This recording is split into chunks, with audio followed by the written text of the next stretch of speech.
রিয়া চক্রবর্তী এখন আর বলিউডে ফেরার কোনো ইচ্ছাই পোষণ করেন না। সুশান্ত সিং রাজপুতের মৃত্যুর পর তুমুল বিতর্কের মুখে পড়েছিলেন তিনি। 2020 সালের সেই সময়টি ছিল তার জীবনের সবচেয়ে কঠিন অধ্যায়। কটাক্ষ, মামলা, মানসিক চাপ সব মিলিয়ে তিনি প্রায় ভেঙে পড়েছিলেন। পরে অবশ্য সব অভিযোগ থেকে অব্যাহতি পেলেও রিয়া বুঝে যান আগের জীবনে আর ফিরবেন না। অভিনয়ের পথ ছেড়ে তিনি বেছে নেন সম্পূর্ণ নতুন একটি পথ, ব্যবসা।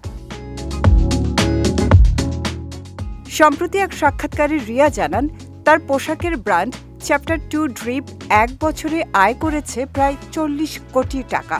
জীবনের দ্বিতীয় অধ্যায়ের প্রতীক হিসেবে তিনি ব্র্যান্ডের নাম রেখেছেন চ্যাপ্টার 2।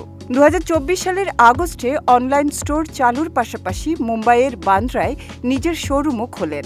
স্ট্রিটওয়্যার, তরুণদের পছন্দ এবং ট্রেন্ড বেসড ডিজাইনের কারণে তার কালেকশন দ্রুতই জনপ্রিয় হয়ে ওঠে। রিয়া শুধু ব্যবসাতেই থেমে নেই, নিজের একটি পডকাস্ট শো পরিচালনা করছেন, যেখানে বলিউড সহ বিভিন্ন ক্ষেত্রের অতিথিরা আসেন। এই পডকাস্ট আর ব্র্যান্ড প্রচারেও গুরুত্বপূর্ণ ভূমিকা রাখছে। রিয়ার মতে, সুশান্তের ঘটনার পর তিনি জীবনের সবকিছু নতুন করে ভাবতে শিখেছেন। সেই কঠিন সময়ই তাকে উদ্যোক্তা হওয়ার শক্তি দেয়।